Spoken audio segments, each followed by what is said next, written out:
ऐसा दिलखराश वाक़या जिसमें दो दो तीन तीन चिराग एक घर के बुझ गए। भूलने वाला नहीं है, ये हमेशा याद आता रहेगा। मैसेज था पाकिस्तान की कौम के लिए, पाकिस्तान की हुकूमत के लिए, पाकिस्तान के अस्करी इदारों के लिए। इमरान खान साहब की इसमें क्या पॉलिसी थी और जनरल फैज़ हमीद की क्या पॉलिसी थी? फैज़ हमीद साहब का नाम ले रहे हैं, उनका नाम भी आता है, कुछ और अनासर भी उसके अंदर, यकीनन वो अकेले नहीं थे।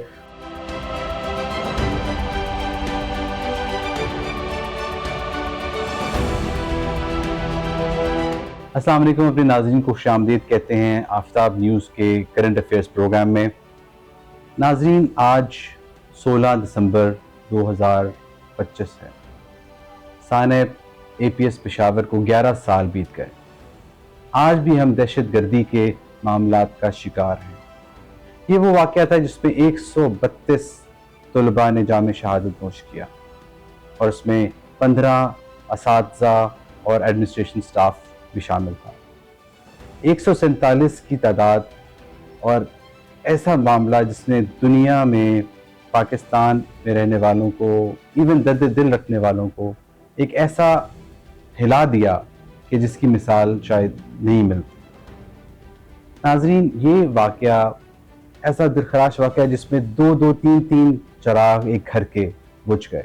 इस चीज़ का अंदाज़ा लगाएं कि एक भी बच्चा अगर घर से चला जाए तो उसके इम्पैक्ट क्या होते हैं उस फैमिली के ऊपर। आज हमने अपने स्टूडियो में मदऊ किया है जनाब अमजद इकबाल साहब को, जो किसी तारुफ के मोहताज नहीं, सीनियर सहाफ़ी, सीनियर तजज़ेकार हैं।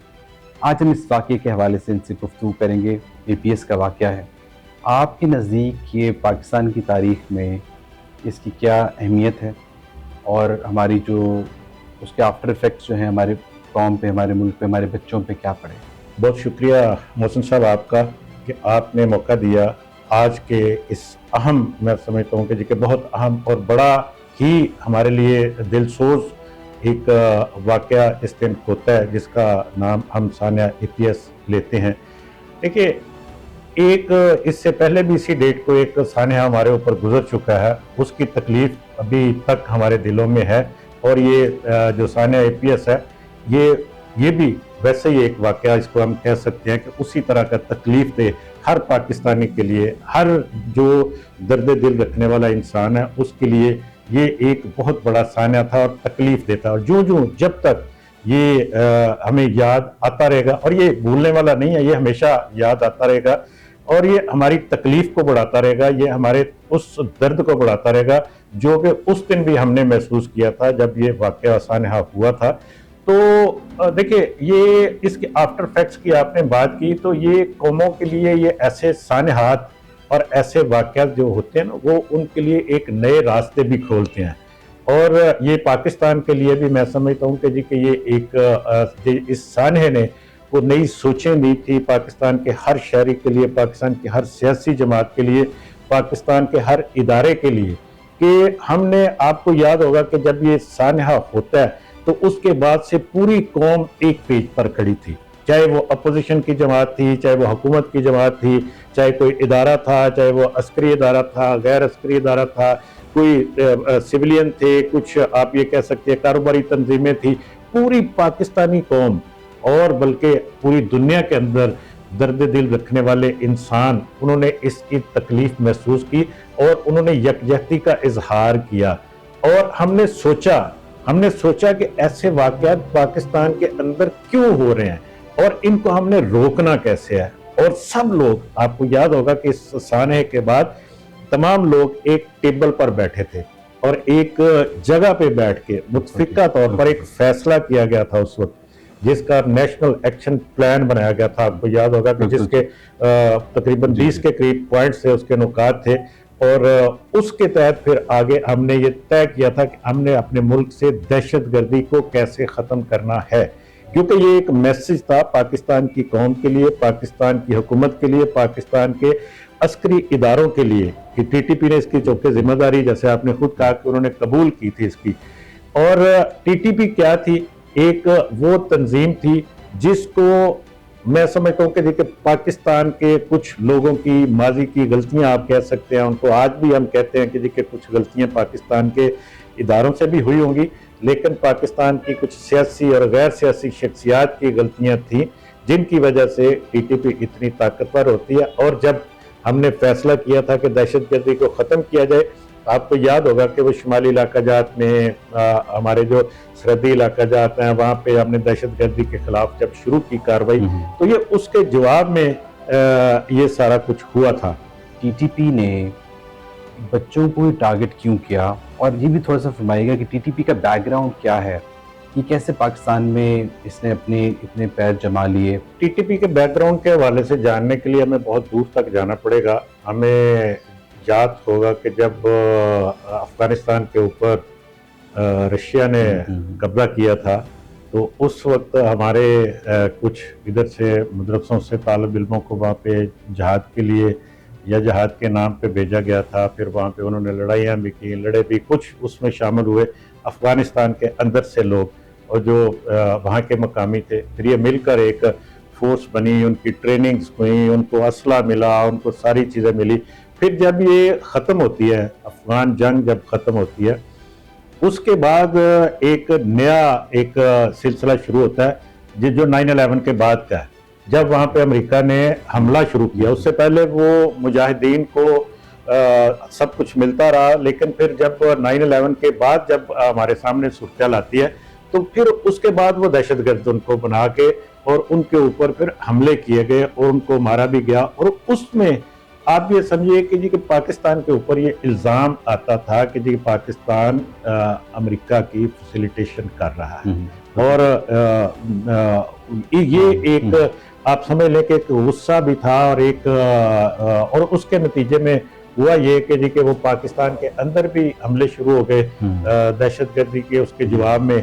और फिर जब पाकिस्तान ने फैसला किया, मैं इसलिए मुख्तसरन आपको चारों के दरमियान में लंबी कहानी है इसकी, कि जब पाकिस्तान के अंदर पाकिस्तान के इदारों ने ये दहशतगर्दी, आपको पता है ये 2008 से लेके उसके बाद से बहुत से धमाके, बल्कि 2008 से नहीं, उससे पहले 5-6 में शुरू हो चुके थे बहुत ज्यादा धमाके, जगह जगह पे ब्लास्ट होना, खुद कुछ धमाके होना, बहुत सी शहादतें होती हैं पाकिस्तान के अंदर, हर शहर के अंदर, मुख्तलिफ मसाजिद के अंदर, मुख्तलिफ पहले मसलक की बुनियाद पर, फिर स्कूलों के अंदर होने शुरू हो गए और मुख्तलिफ बाजारों के अंदर होने शुरू हो गए। तो ये एक, और इसके खिलाफ ऑपरेशन शुरू हुआ। सबसे पहले मैं ये कहूँगा कि उससे पहले ये हुआ ये कि सवात ऑपरेशन हुआ था।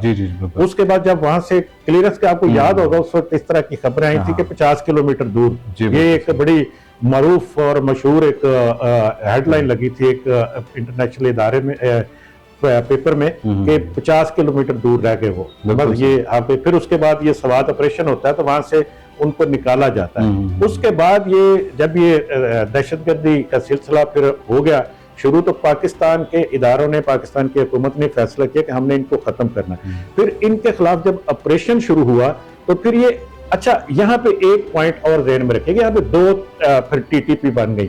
पहले तहरीके तालिबान एक थी, फिर ये टीटीपी तहरीके तालिबान पाकिस्तान, और दूसरी तहरीके तालिबान TTA अफगानिस्तान, जो इस वक्त भी वहाँ पे जो रजीम इस वक्त चल रहा है। ये दो अलग अलग फिर इन्होंने अपनी शिनाख्त बना ली, लेकिन इनका आप ये कह सकते हैं कि एक ही ऊपर से सिरे आपस में दोनों के मिलते थे, और वो पाकिस्तान के अंदर और वो अफगानिस्तान के अंदर कार्रवाइयां करते थे। तो पाकिस्तान ने जब ये देखा कि यहाँ पे दहशतगर्दी बहुत ज्यादा बढ़ रही है, तो फोर्सेस ने उनके खिलाफ ऑपरेशन शुरू किया। जगह जगह ऑपरेशन हो रहे थे, दहशतगर्दों को मारा भी जा रहा था, रोका भी जा रहा था। तो एक पाकिस्तान की फोर्सेस को निशाना बनाने के लिए, उनको खौफजदा करने के लिए, उनके बच्चों की बेसिकली, तो ये हमारे जो इदारे हैं, जो अस्करी इदारे हैं, ये APS आर्मी पब्लिक स्कूल, उनके बच्चों के लिए बेसिकली था। वहां पे सिविलियन भी थे, ये नहीं कि सिर्फ वो, अब पूरे हर शहर के अंदर मौजूद है।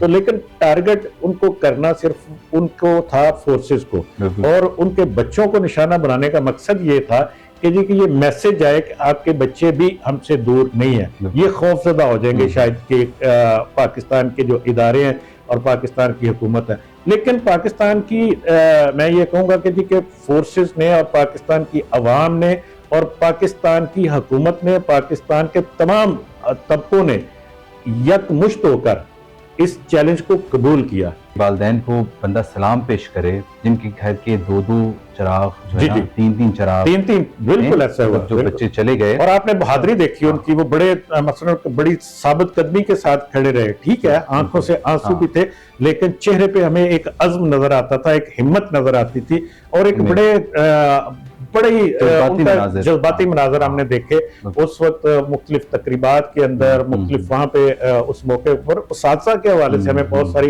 वहाँ पे बहादुरी के ऐसे वाक़यात नजर आते हैं, जो हीरोज थे जिन्होंने बच्चों को बचाया। जिस तरह से उनको खवातीन उसातिज़ा थी, उन्होंने मेल उसातिज़ा थे, उन्होंने फिर ट्रेनर थे, उन्होंने फिर बच्चों ने जिस बहादुरी का मुजाहरा किया, वो भी अपनी मिसाल था। ये तो बड़ा मैं समझता हूँ कि जी के एक हमारे लिए रोशन मिसाल भी है बहादुरी की, उस मौके के ऊपर जो कुछ हमारे सामने आया। तो ये बहुत मैंने आपसे जैसे शुरू में अर्ज किया था ना कि हर हवाले से ये हमारे लिए एक बिल्कुल सबक का मौजूद था। टीटीपी एक दफा फिर जो है ना अपने पाँव जमा रही है। इस वक्त हमें क्या जरूरत है नेशनल एक्शन प्लान को दोबारा इम्प्लीमेंट करने की? देखिए, इसमें आपके सवाल के मैं 2 हिस्सों को अलग अलग करके मैं उनका जवाब है। तो पहली बात तो ये है कि जी के नेशनल एक्शन प्लान के ऊपर क्या हमने अमल दरामद किया, नहीं किया।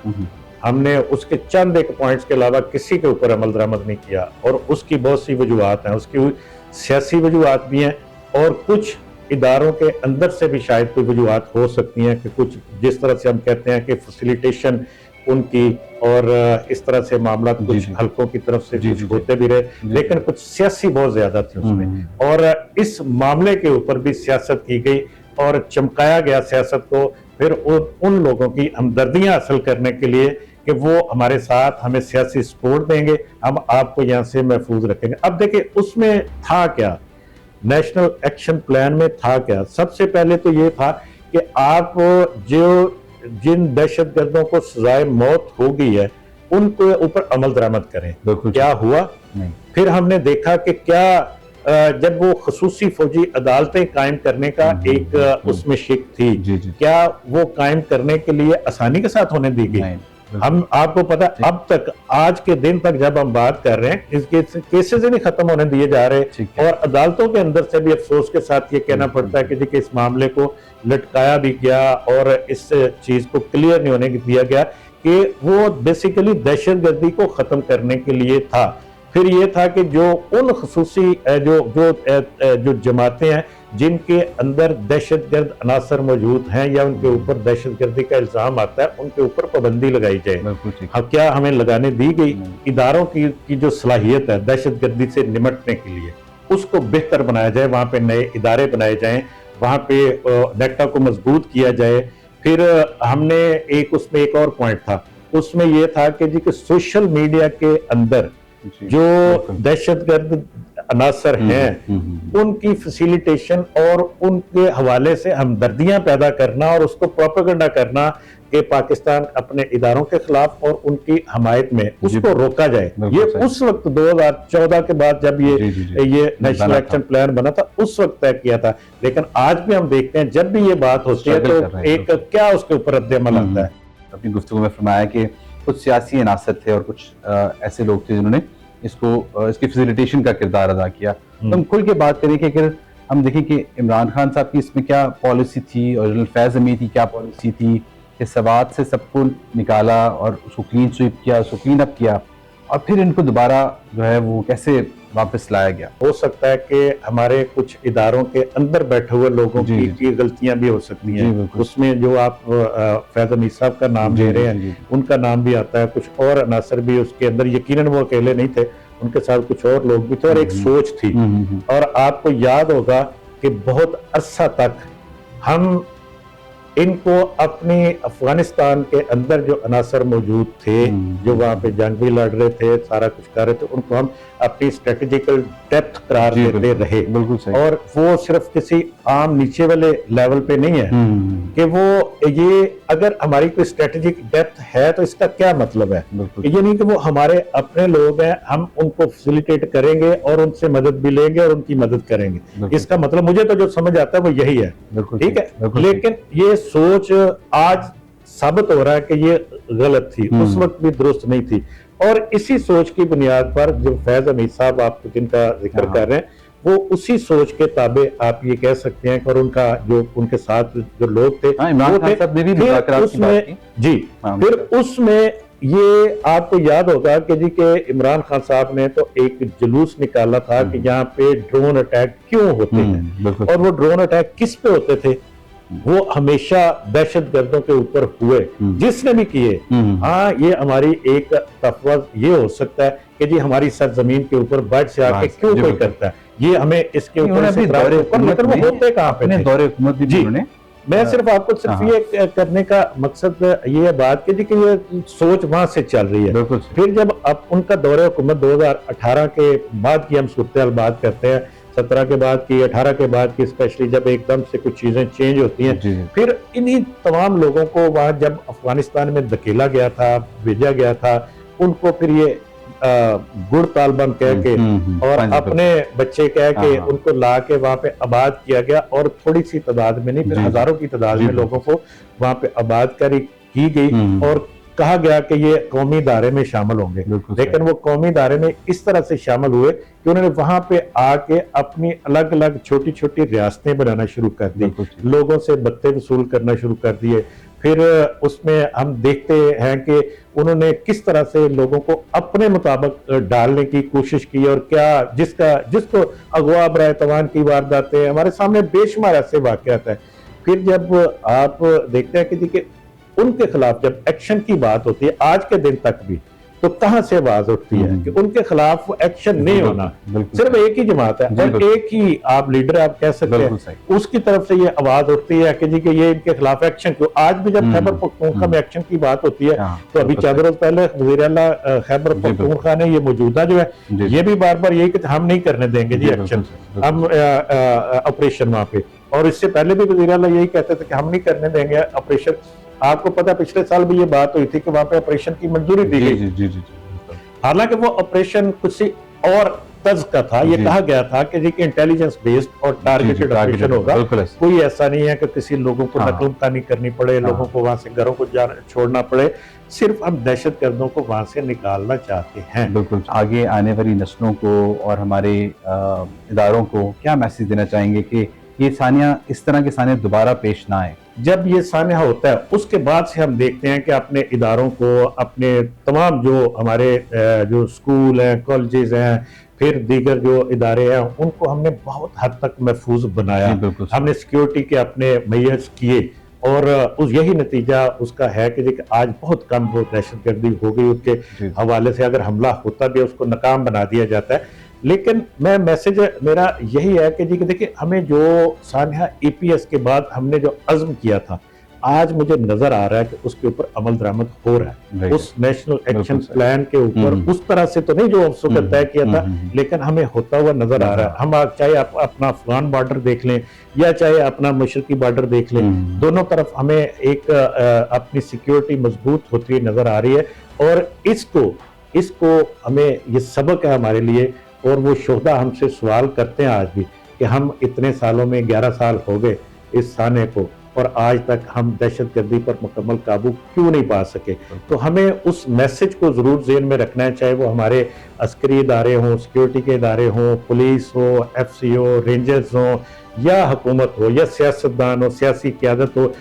मैं यहाँ पे अपोजिशन को भी ये मैसेज ज़रूर देना चाहूँगा कि ये एक ऐसा मामला है कि सबको उसी तरह से इकट्ठे मिलकर दहशतगर्दी के खिलाफ अपने सियासी मफादात को एक साइड पर रख दें। ये ना करें कि जो मुझे इससे सियासी फायदा पहुंच सकता है, मुझे इससे ये वहां पे सपोर्ट मिल जाएगी, मुझे अगर मैं इनकी हमायत करूंगा तो मेरी हमायत में ये निकल आएंगे।